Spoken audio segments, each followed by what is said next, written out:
The princess was only 16 years old. She was forced into a wedding with a dog. At first, everyone thought it was just the king's sick joke, but only 6 months later, something horrifying happened. The princess gave birth to 8 children in a row. They had human bodies and dog-like heads. People called them fuse. Only then did the king realize how serious this had become. He banished the princess to the borderlands. She was forbidden to ever return to the capital. People believed the fuse would disappear forever. But when the Edo era arrived, they appeared again. In daily life, they looked just like normal people. But once they lost control of their emotions, they transformed into nearly 10-foot-tall werewolves. They hunted human hearts. The yellow orbs taken from corpses were the source of their power. Bodies with missing hearts began appearing throughout the capital. The shogun had issued a bounty. Anyone who could bring back a fuse's head would be granted rank and rewarded with mountains of gold. A ronin named Shinkuro and his sister Hamaji accepted the job. 8 fuse existed. 6 were already dead. Yet none of them were killed by the siblings. If they couldn't come up with rent soon, they would be thrown out of Edo. One day, Hamaji accidentally ran into a white-haired boy. He carried a faint scent of a wild beast. She didn't know he was a gravekeeper, but she was suddenly dragged into a fight. Her only firearm was snatched from her hands. The next moment,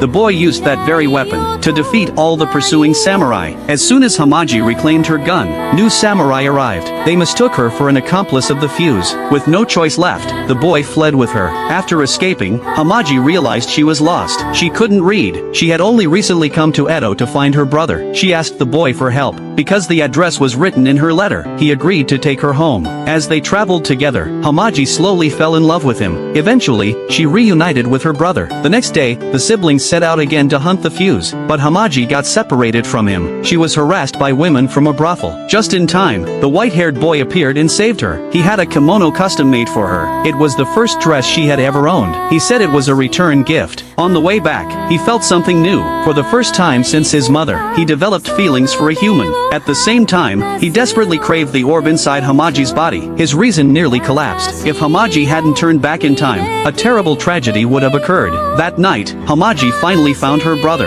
He grabbed her hand and ran. In the chaos, Hamaji knocked over a courtesan's palanquin. She smelled a wild beast. Red peony petals clung to her leg. They were the mark of a fuse. The courtesan realized her secret was exposed. She tried to escape, but the bullet was faster. Gravely wounded, she collapsed beneath a cherry blossom tree. Before dying, she spoke of her only regret, a letter she never sent. She had fallen in love with someone she had never met. The recipient's name was Shinkuro. Hamaji accepted the letter with tears in her eyes. The next moment, her brother arrived, and with his own hands, he killed the lover he never knew he had. Will Hamaji tell her brother the truth?